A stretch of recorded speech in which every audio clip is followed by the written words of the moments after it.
잠자리 기도하시다가 울먹이셨어요. 주님을 따르고 싶었는데 잘 안 된 부분이 생각나시고, 주님을 닮고 싶었는데 닮지 못한 부분이 주님 앞에 예배할 때 되면 우리 마음에 떠오르고, 그런데 예수님 당시에도 그랬다는 거예요. 예수님의 제자들이 정말 예수님을 쫓아가면 뭔가 특별한 일이 있을 거라는 것을 기대하고 주님을 따라다녔기에 보기는 보아도 잘 못 봤어요. 듣기는 들었는데도 이해가 잘 안 됐어요. 마음에 뭔가 다가오는 것이 있었는데도 진정 깨닫지 못했던 사건들이 참으로 많습니다. 지난주에 예수님께서 어린아이의 보리떡 5개와 물고기 2마리로 남자만 5,000명을 먹고도 남는 그런 역사를 일으켜 주셨습니다. 그런데 그때 마가복음 7장의 그 다음에 나오는 것이 예수님께서 귀신 들려서 말을 못하고 어눌한 사람, 말을 못하는 어눌한 사람, 이 귀가 안 들리는 사람을 주님이 고쳐주셨습니다. 그런데 오늘 마가복음 8장에 오면요, 무슨 사건이냐면 칠병이어 사건이 나옵니다. 떡 7개와 물고기 2마리를 또 먹이고도 4,000명을 먹이고도 남는 그 사건이 나옵니다. 예수님께서 그 기적의 역사를 일으키신 다음에 바리새인들과 서기관의 누룩을 조심하라 이렇게 말씀하시면서 예수님의 제자들에게 이 신앙 없는 불신앙에 대해서 교훈을 하십니다. 그 중에 예수님이 하신 말씀이 우리 읽은 오늘 본문의 앞부분에 나오는데 제가 한번 읽어드리겠습니다.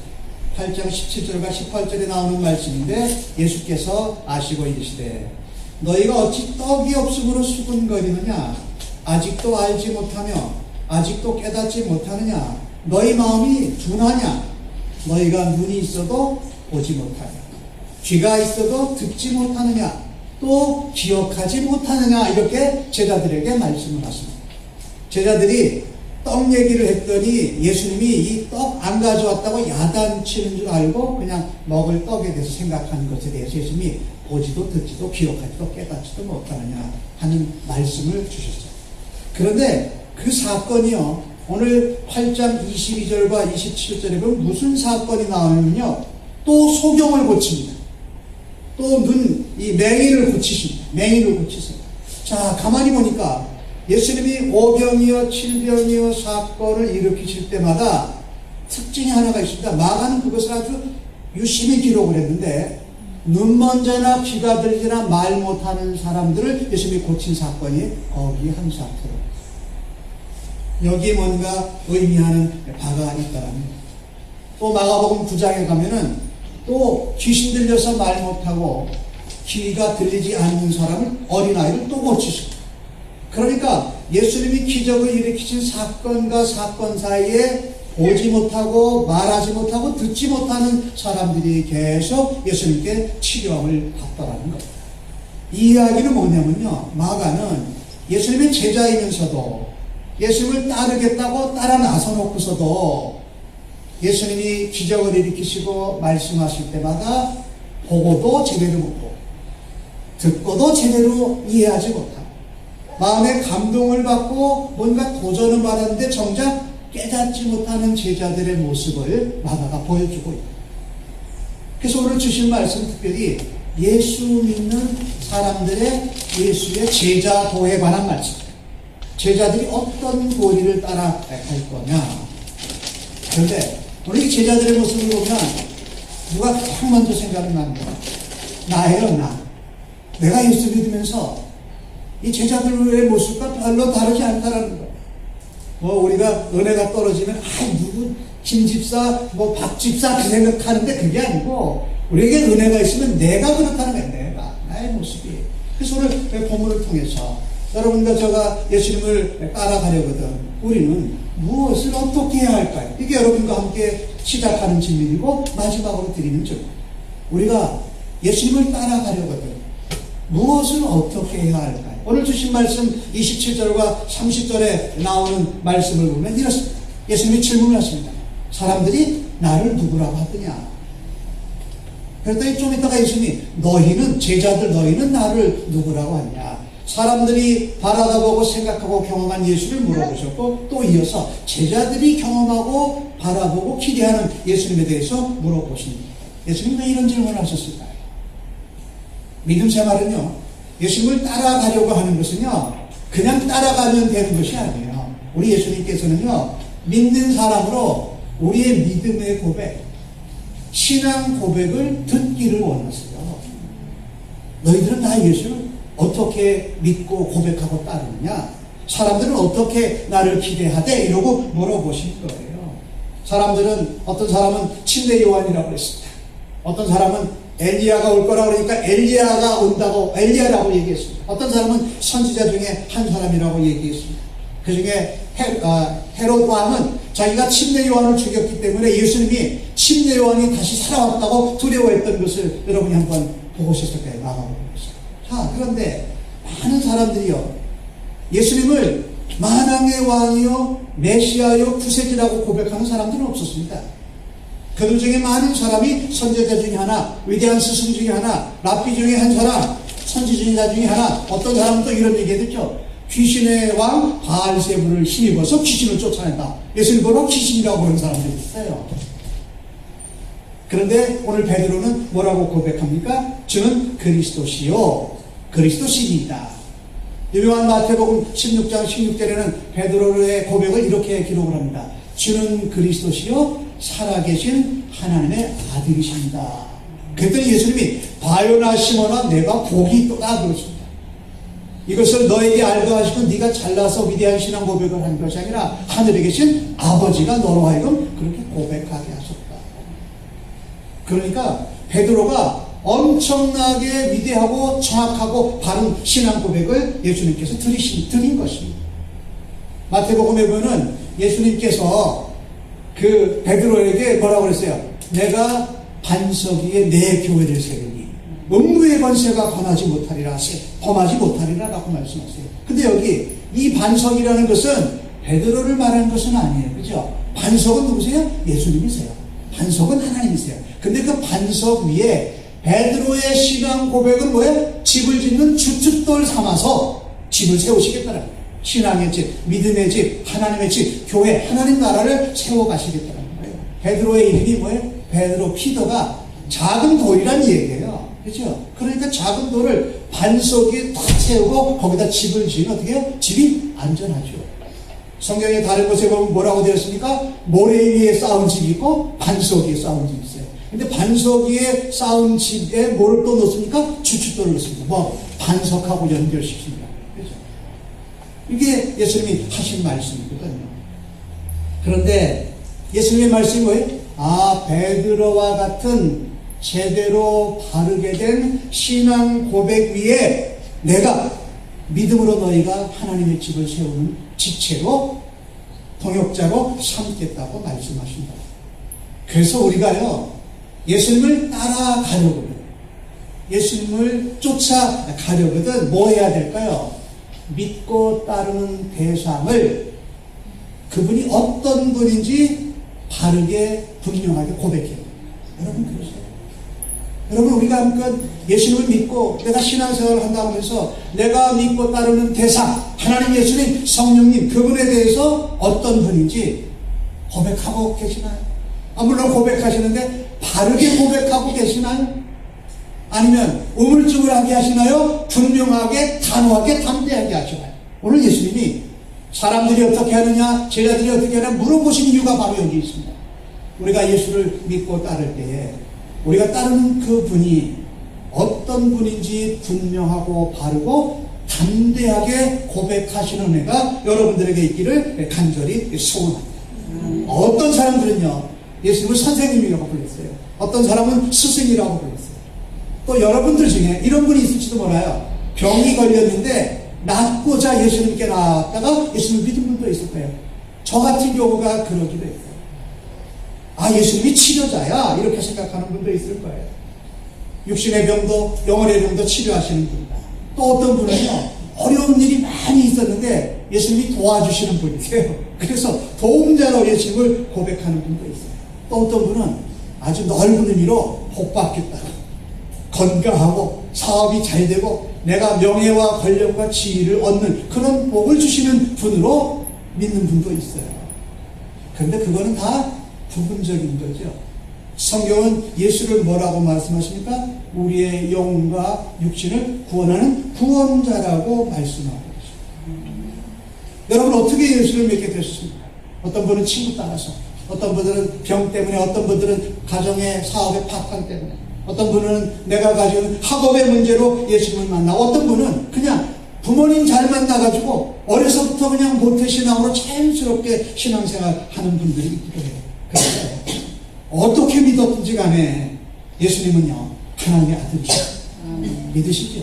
예수님은 하나님의 아들이세요. 그러니까 하나님의 아들을 믿는다라는 것은 그분을 보내신 하나님을 믿는다라는 거예요. 근데 그냥 직접 믿지 않고 보혜사인 성령님의 도우심을 따라 우리를 대신 위하여서 죄 때문에 십자가에 죽으시고 부활하신 대속자 예수님을 믿는 거예요. 그래서 우리가 예수님의 이름을 부를 때 뭐라고 그럽니까? 하나님의 아들이신 주 예수 그리스도, 그렇게 말하죠. 주 예수 그리스도. 그러니까 보험자도 스승도 병 고치는 사람도 뭐 맞지만 그게 핵심이 아니라는 거예요. 하나님의 아들이신 주 예수 그리스도. 여러분 한번 기억나세요? 예수라는 그 이름의 뜻이 뭐죠? 저 백성을 죄에서 구원해낼 자라는 이름이에요. 그죠? 예수가 그 이름이에요. 주는 우리의 주인이시라는 거죠.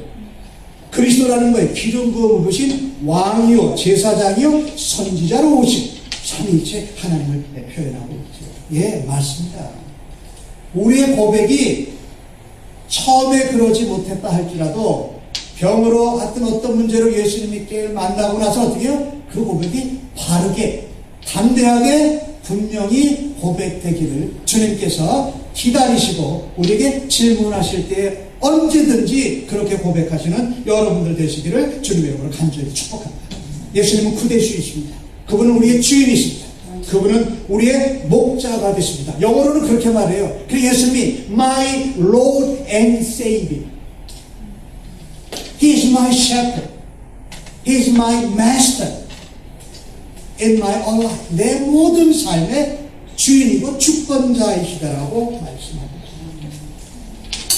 여러분, 우리가 신앙생활 하다 보면 이 고백을 했었는데 가다 보니까 그냥 잊어버리고 있어요. 가다 보니까 그냥 도와주세요, 이런 얘기를 할 때가 많아요.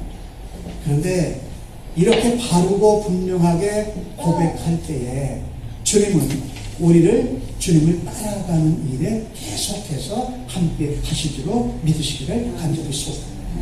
두 번째로, 예수님을 따르려거든 우리는 무엇을 어떻게 해야?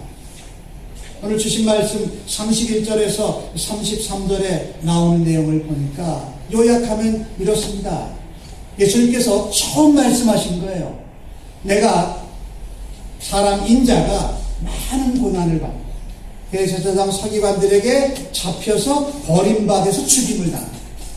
그리고 3일 만에 다시 살아나야 할 것을 오늘 본문 성경에 보니까 비로소라고 하요. 처음 제자들에게도 처음 가르쳐 주셨어요. 그랬더니 베드로가 뭐라고 하냐면 예수님을 붙잡고 항변합니다. 항변의 내용을 이따가 말씀을 드릴게요. 그래서 예수님이 베드로 뭐라 그래? 사탄아, 내 뒤로 물러가라. 그리고 너가 하나님의 일을 생각하지 않냐고 사람의 일을 먼저 생각하는구나. 여러분 놀라지 마십시오. 예수님의 제자 중에 수제자였던 베드로가 사탄 소리를 들었다는 거예요. 물론 베드로가 사탄이라는 것은 아니죠. 하나님 일을 먼저 생각하지 않냐고 사람의 입장에서 먼저 생각하니까 사단에게 쓰임받았다, 그 얘기시죠. 사단이 베드로에게 역사하고 있었다는 거죠. 예수님은요, 그분이 구세주요 이 땅의 메시아인 것을 소문내기를 경고하셨어요. 소문내지 말라고 금하셨어요. 왜? 때가 아직 이르지 않았기 때문에.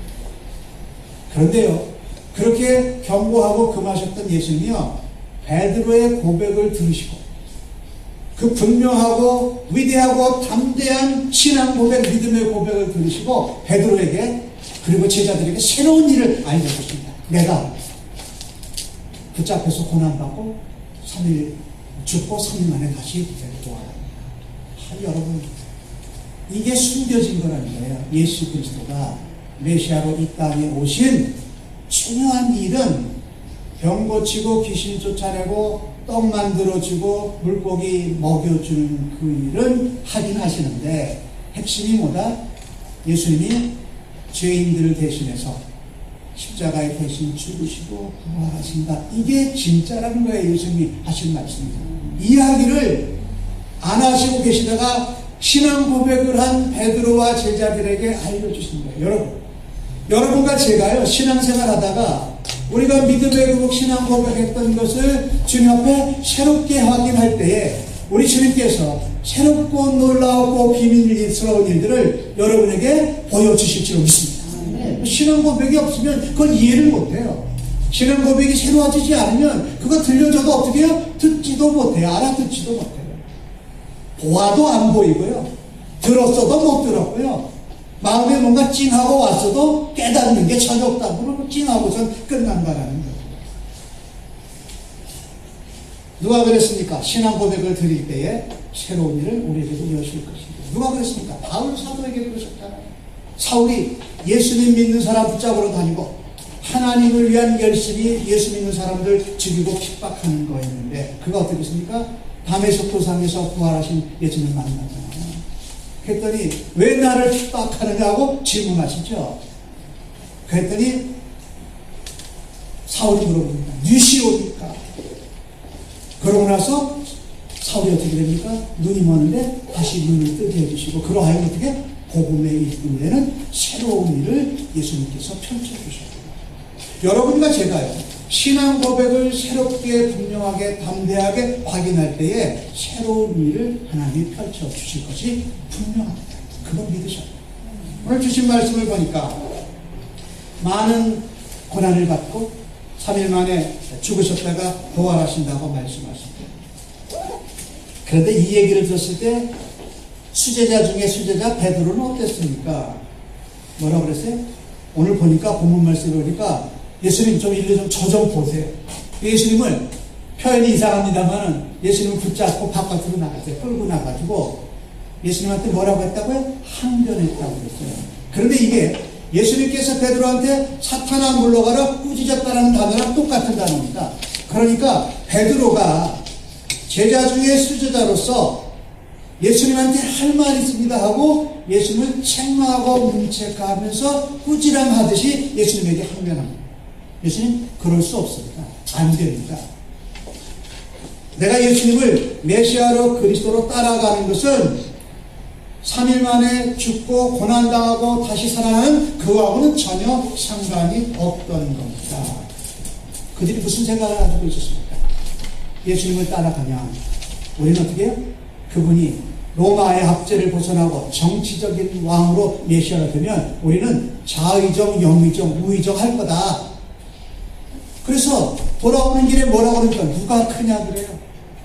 세베대의 아들 야고보와 요한의 어머니 어떻게 우리 아들을 하나 우편에 좌편에 놔두십시오.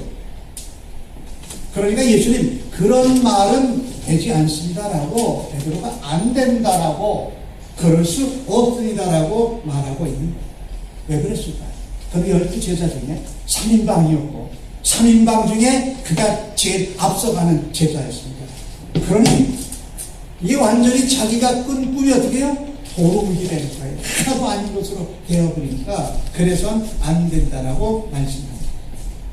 성경 중에 공동 번역에는 그것을 이렇게 번역했습니다. 베드로가 예수를 붙잡고 그래서는 안 된다고 펄쩍 뛰었다. 저는 그 표현을 참 잘했다고 했어요. 펄쩍 뛰었다. 예수님 그렇게 하면 안 돼요라고 펄쩍 뛰었다. 베드로는요, 신앙 고백으로, 믿음의 고백으로 예수님이 메시아여 그리스도시여 만왕의 왕이요 만주로 오신 것을 알고 그렇게 고백했어요. 그러나 모르는 것이 있었어요. 예수님께서 그 죄를 대신 속해주는 대속 구속 사역을 어떻게 감당하실지는 몰라요. 예수님은 붙잡혀서 고난당하고 죽으시고 부활하시는 것이었는데 베드로와 제자들 또 다른 많은 사람들은 정치적인 군사적인 능력과 기적을 일으킨 같이 완전히 로마와 이방 나라를 쓸어버리는 그런 군사적인 왕이시다. 자, 여기서 우리는 귀중한 것을 보게 되었습니다. 아까 서론에 말씀드렸죠? 뭐 했다고요? 맹인을 고치셨다. 예수님을 같이 보고 5병이요 7병이요 귀신 쫓아내는 사건을 보는데 어떻게? 보고도 제자들이 못 봤어요. 예수님이 전하시는 하늘나라를 듣고도 이해하지 못했어요. 이게 우리에게 큰 문제야. 예수님을 따라가려거든 우리가 분명하고 바른 신앙 고백을 해야 할 뿐만 아니라 무엇을 해야 하냐면요, 오늘 주신 말씀에 베드로 뭐라고 합니까? 사탄아 뒤로 물러가라. 이게 사실은 중요해요. 사탄아 내 뒤로 물러가라. 이것은요, 사단을 쫓아내다든지 내 시야에서 없어지라든지 그냥 떠나가라는 의미가 아니에요. 이런 말씀이에요. 구세주요 그리스도인 나 예수가 가는 길에 대해서 이러쿵 저러쿵 하지 마. 하나님이 이런 말씀하셨죠. 내가 천지를 창조할 때 네가 있었느냐? 네가 만든 자가 만드신 분한테 이러쿵 저러쿵 할 수 있느냐? 그렇게 하시죠. 근데 예수님이 누구세요? 하나님이시고 하나님의 아들이세요. 그런데 어떻게 그분한테 예수님 그 길 가면 안 됩니다. 펄쩍 뛰면서 어떻게 죄 받은 자가 예수님을 꾸지람하듯 항변할 수 있냐라는 거예요. 그건 예수 믿는 사람이 하는 것이 아니라 누가요? 하나님을 대적하고 하나님 앞에 불성조하는 사탄이 하는 짓이라는 거예요. 그렇죠? 그런데 지금 베드로에게 역사하고 영향을 주고 있는 것은 바로 사단이 하는 겁니다. 그래서 내 뒤로 물러가라는 이야기는 이 얘기입니다. 베드로한테 한 얘기는 너가 가진 왜곡된 생각, 잘못된 메시아에 대한 기대, 그로 인하여 네가 얻으려고 원하고 있는 그런 어떤 복이나 형통함, 그것을 벗어 던지라는 겁니다. 그래야 제자지, 그래야 예수 믿는 사람이지, 그래야 성도지 하는 얘기. 그것이 구세주요 주인이요 목자요 우리의 마스터이신 예수님께 대한 자세가 아니겠느냐라고 말씀하신 것이죠. 그래서 우리는요, 예수님을 따라가려거든 이런 것을 알아야 합니다. 예수님을 누구신지 아무리 바르고 담대하고 분명히 고백했다라도 어떻게 잘 따르지 않을 수 있구나. 그렇죠? 이렇게 건방지게 예수님께 이래라 저래라 할 수 있는 존재가 누구예요? 베드로였어요. 예수님께 택함받고 따르는 제자들이었어요. 그러면 누구도 그럴 수 있다고 생각하세요? 나도, 우리도. 고백을 예전에 오래 제대로 바르게 했다고 지금까지 그대로 살고 있지 않을 수 있다는 겁니다. 여러분, 이걸 안타까워하셔야 돼요. 고백은 말로 제대로 했는데 그대로 살아들이지 못하고 있다면 예수님 앞에 죄송스러워요. 주님 앞에 미안해요. 주님 불쌍히 여겨주세요라고 다시 돌아갈 수 있도록 우리를 붙들어 주십시오라고 해야 된다는 거죠. 그래서 우리는 예수를 따르려거든 고백한 대로 살아가려면요, 예수님의 뒤로 물러나서 따라가야 돼요. 다시 한번 보겠습니다. 고백한 대로 따르고 살아가려면 예수님의 뒤로 물러나서 따라가야 합니다. 그게 두 번째. 그래. 여러분과 제가 예수 믿으면서 신앙생활하면서 아주 자동적으로 쉽게 범하는 잘못이 그겁니다. 제자고 따르는 종이 뭐예요? 주인보다, 우리의 스승보다 앞서가서는 양을 이끌고 양을 맡겨주신 목자를 따라가야 되는데 목자보다 양이 먼저 앞서서 가버리는 거예요. 그러니까 목자를 이끌고 가는 거죠.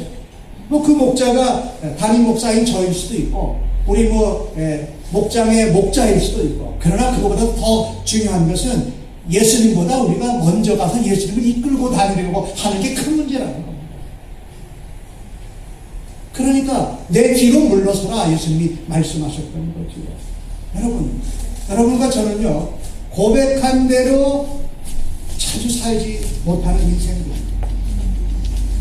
우리가 믿음의 고백, 신앙의 고백을 드린 대로 살지 못하게 되면 사실은 반쪽짜리 고백이에요. 그 반쪽짜리 나머지 고백을 채우려고 하려면 예수님보다 앞서가지 마시고 예수님의 뒤로 서서 따라가시는 은혜가 있기를 간절히 소원합니다. 그래서 우리가 말할 때에, 우리가 의견을 표현할 때에, 무엇을 주장할 때에 조심해야 됩니다. 내 말이 맞아, 내 의견이 맞아, 이렇게 해야 돼 할 때 조심해야 돼요. 아, 이게 내가 주님보다 앞서가서 먼저 말하고 내 의견과 경험을 강하게 주장해서 예수님을 끌고 따라오라고 그러고 있지는 않아. 그때 한번 우리 멈춰야 됩니다. 아, 주님, 제가 이런 말하고 싶고 이런 주장이 있고 이런 고집이 있는데 주님보다 앞서가고 있으니까 주님을 따라가고 있습니다. 한번 확인하셔서 다시 뒤로 한번 예수님의 뒤로 돌아설 수 있는 은혜가 있기를 간절히 소원합니다. 오늘 예수님은 뭐라고 그럽니까? 사람의 일을 하나님의 일보다 먼저 생각했다, 그렇게 말씀하셨어요. 우리는 관계가 참 중요합니다. 그런데 여러분, 솔직히 여러분과 제가 한번 생각해 보십시오. 하나님과 나와의 관계와 나와 다른 사람들의 관계가 어느 게 더 중요합니까? 말할 것 없죠. 하나님과 나와의 관계가 사람들한테 영향 미치는 관계보다 더 중요해요. 근데 우리가 살 때요, 사람들하고의 관계가 하나님과 예수님과 성령님과의 관계보다 더 중요해서 그건 무시하고 사람들하고 몰려다니고 사람들하고 따라다닐 때가 얼마나 많냐. 주님 앞에 무릎 꿇어야 되는데 주님 앞에 제자의 도리로 살지 못했습니다. 그래야 할 것. 사랑하는 성도, 우리는 오병이의 기적을 기대하는 사람입니다.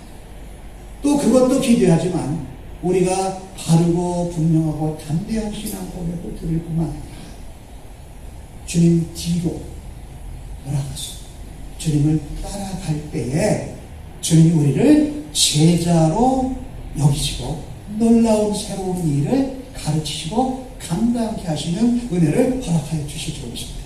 저는 우리 샘물교회 온 성도님들이 적어도 작아도 그렇게 살아들여서 하나님 앞에 쓰임받는 놀라운 그리스도의 제자들 되시기를 예수님의 이름으로 축복합니다. 하나 더 살펴보십니다. 예수님을 따라가려거든 우리는 무엇을 어떻게 해야 할까요? 오늘 읽으신 말씀 34절과 35절에 나오는 말씀인데 거기서 이런 말씀이 있습니다.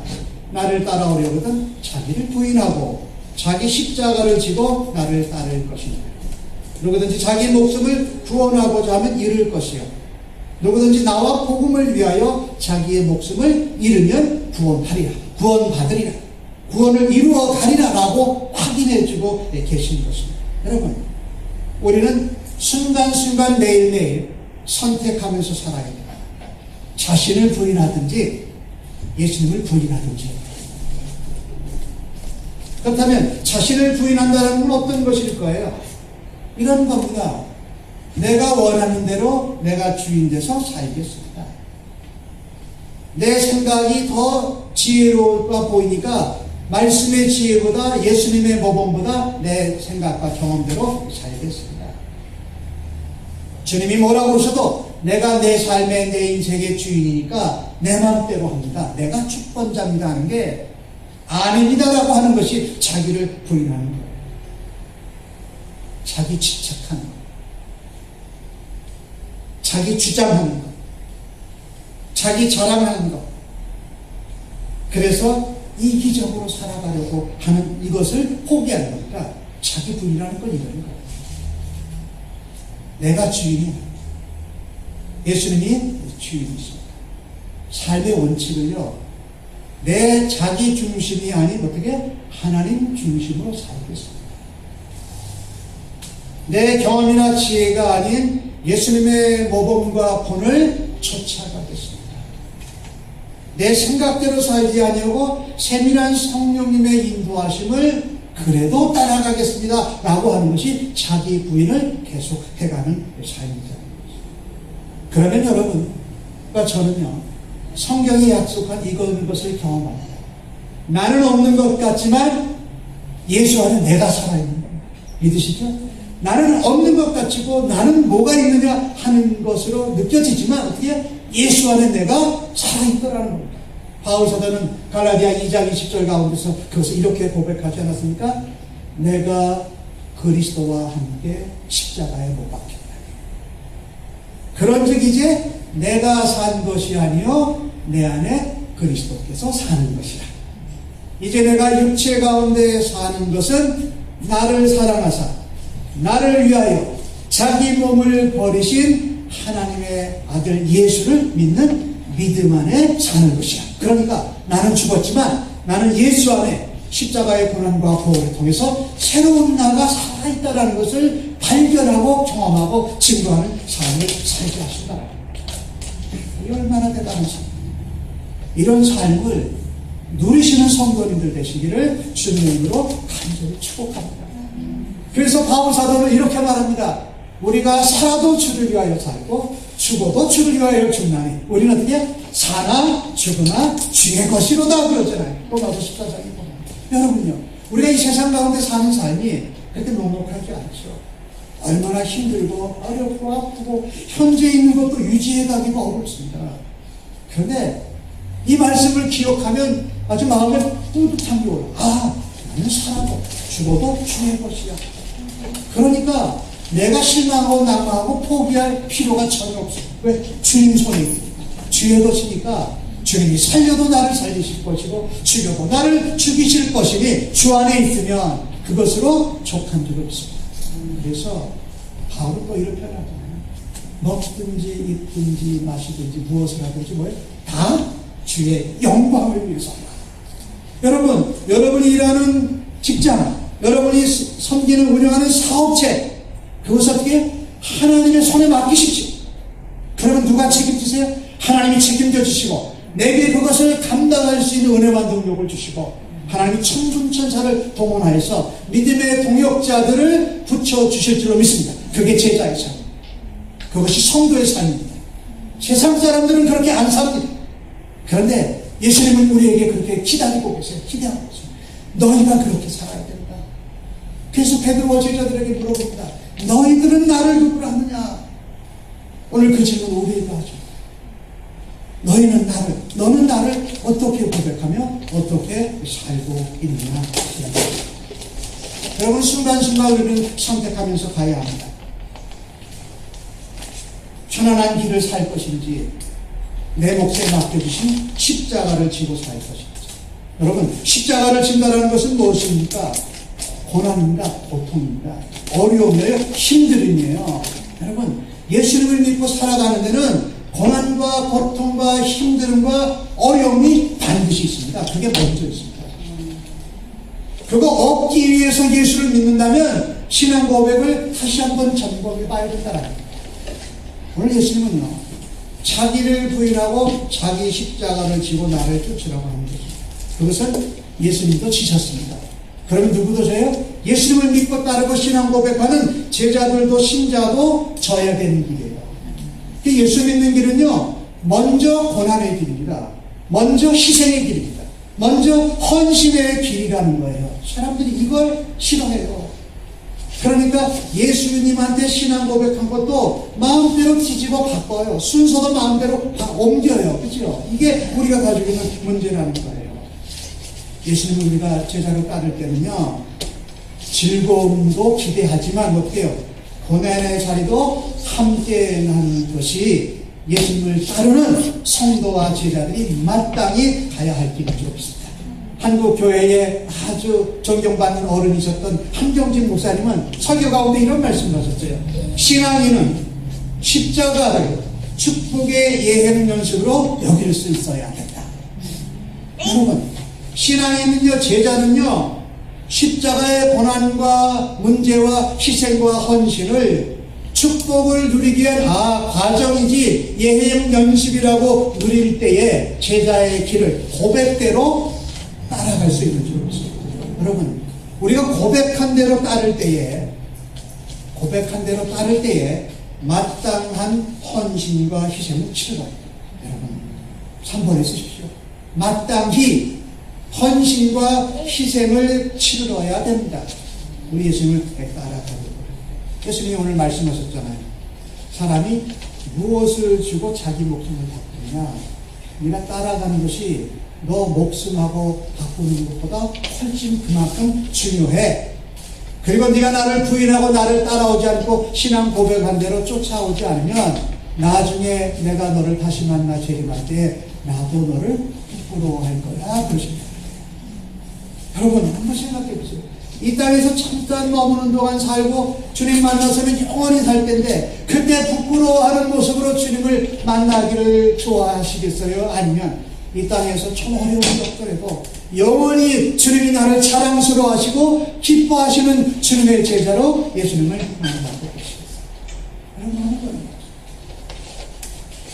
영혼의 관점에서 참 생명을 얻으실 수 있고 그 승리를 바라시고 그 영생을 기대하시기를 바랍니다. 음란하고 죄 많은 세대는 자기의 욕심을 따라서 자기가 먼저 주인이 돼서 살아가는 세대입니다.